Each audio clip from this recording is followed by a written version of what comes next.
नमस्कार।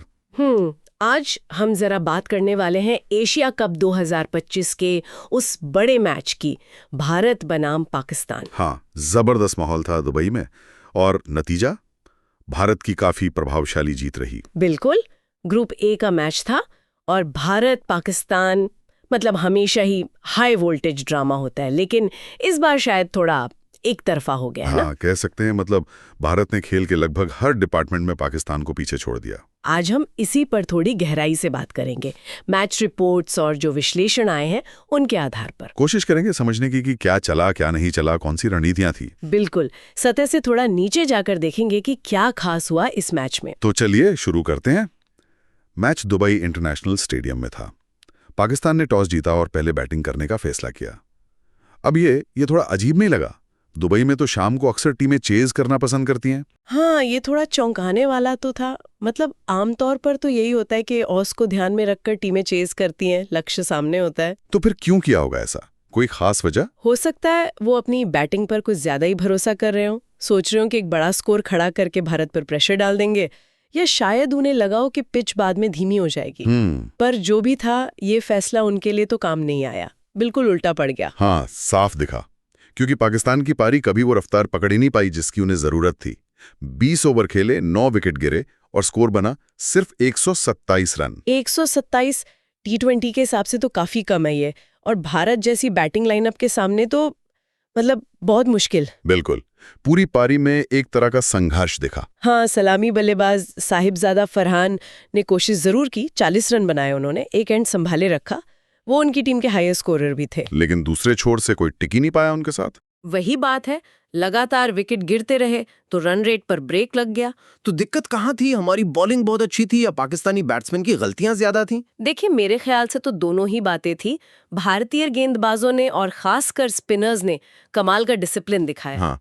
पिच थोड़ी धीमी थी, उसका उन्होंने पूरा फायदा उठाया। पाकिस्तानी बल्लेबाजों को खुलकर खेलने ही नहीं दिया। अच्छा। पर यह भी है कि पाकिस्तानी बल्लेबाजों ने भी शॉट सिलेक्शन में गलतियां की, प्रेशर में विकेट फेंक दिए, मिडिल ओवर्स में कोई पार्टनरशिप बनी ही नहीं पाई। और फिर आखिर में शाहीन अफरीदी ने कुछ हाथ खोले। वो नॉट आउट 33 रन बनाए उन्होंने, शायद सेकंड हाईएस्ट स्कोर था उनका। हाँ, उनकी वो पारी जरूरी थी, वरना स्कोर 110-115 के आसपास ही रह जाता। तो स्कोर थोड़ा ठीक ठाक हो गया।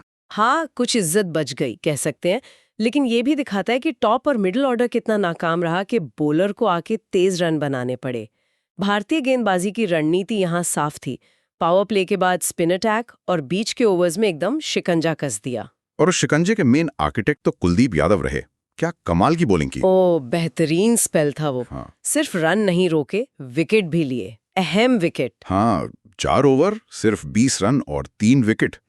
क्या अलग कर रहे थे वो उस दिन। वो अपनी लय में थे बिल्कुल। दुबई की पिच से टर्न तो मिल ही रहा था, पर उन्होंने अपनी स्पीड में वेरिएशन बहुत अच्छा किया। कभी थोड़ा तेज, कभी हवा में फ्लाइट थी। और उनकी गूगली, वो तो पाकिस्तानी बल्लेबाज पड़ ही नहीं पाए। जो बीच के ओवर्स में उन्होंने विकेट निकाले ना, उसने पाकिस्तान की कमर ही तोड़ दी। ये सिर्फ विकेट लेना नहीं था, ये मैच पर कंट्रोल करना था। और सिर्फ कुलदीप ही नहीं, अक्षर पटेल और वरुण चक्रवर्ती ने भी बढ़िया साथ दिया। ये स्पिन तिकड़ी तो छा गई। बिल्कुल, अक्षर ने एक एंड से रन रोके रखे अपनी सटीक लाइन लेंथ से। उसका फायदा दूसरे एंड पर कुलदीप और वरुण को मिला। अच्छा। वरुण ने भी अपनी मिस्ट्री स्पिन से परेशान किया, विकेट निकाले। शुरू में पेसर्स ने भी कसी हुई बॉलिंग की और डेथ ओवर्स में भी रन नहीं दिए ज्यादा। मतलब ये कंप्लीट बॉलिंग परफॉर्मेंस थी, रणनीति भी अच्छी और उसे लागू भी बढ़िया किया।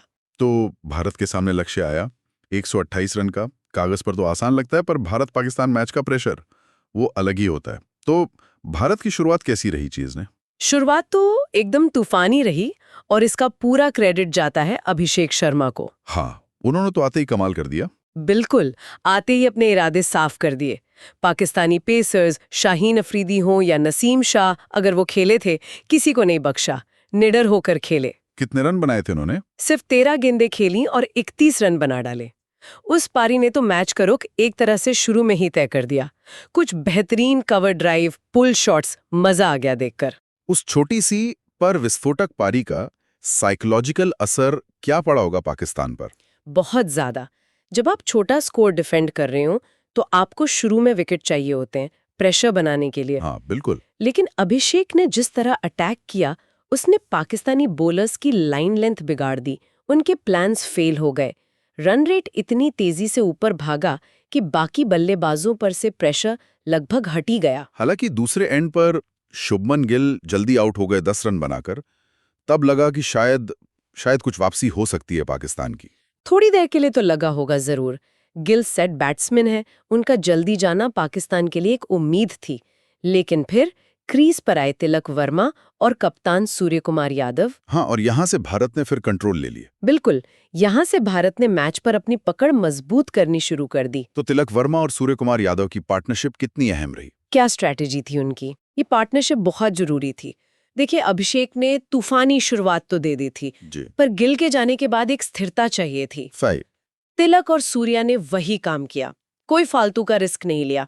स्ट्राइक रोटेट करने पर फोकस किया, खराब गेंदों का इंतजार किया और उनको बाउंड्री के बाहर भेजा। पाकिस्तानी स्पिनर्स को सेटल नहीं होने दिया। बीच बीच में कैलकुलेटेड रिस्क भी लिए। या सूर्या की कप्तानी पारी का भी जिक्र बनता है। न सिर्फ रन बनाए बल्कि तिलक जैसे यंगस्टर को गाइड भी किया होगा। निश्चित रूप से सूर्या ने एक एंड पकड़ कर रखा और तिलक को अपना नेचुरल गेम खेलने दिया। उनकी बैटिंग में एक कामनेस थी, एक कॉन्फिडेंस था।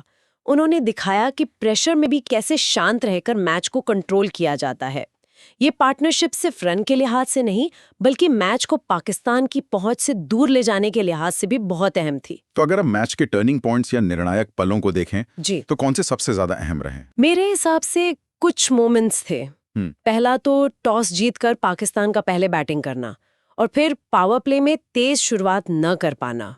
दूसरा, मिडिल ओवर्स में भारतीय स्पिनर्स का वो शानदार स्पेल, खासकर कुलदीप का, जिसने पाकिस्तान को 150-125 तक भी नहीं जाने दिया। बिल्कुल। तीसरा, चेस करते हुए अभिषेक शर्मा की वो 13 गेंदों वाली तूफानी पारी, जिसने शुरू का सारा प्रेशर ही खत्म कर दिया। सही। और चौथा, गिल के विकेट के बाद तिलक और सूर्या के बीच वो समझदारी वाली पार्टनरशिप, उसने पाकिस्तान को वापसी का कोई मौका ही नहीं दिया। पाकिस्तानी बॉलिंग में क्या कमी रह गई? मतलब अभिषेक के हमले के बाद वो संभल ही नहीं पाए क्या? कुछ ऐसा ही लगा।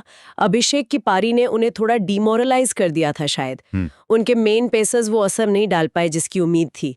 स्पिनर्स ने बीच में कोशिश की रन रोकने की, पर तब तक रन रेट का प्रेशर था ही नहीं। हाँ, तब तक तो काम आसान हो गया था। बिल्कुल, भारतीय बल्लेबाजों को बस विकेट बचाकर खेलना था। और शायद फील्डिंग में भी कुछ कमी रही हो, प्रेशर में अक्सर ऐसा हो जाता है। और अंत में सूर्य कुमार यादव ने अपने अंदाज में मैच फिनिश किया, एक बड़ा शॉट लगाकर। हाँ, वो तो सूर्या का स्टाइल है।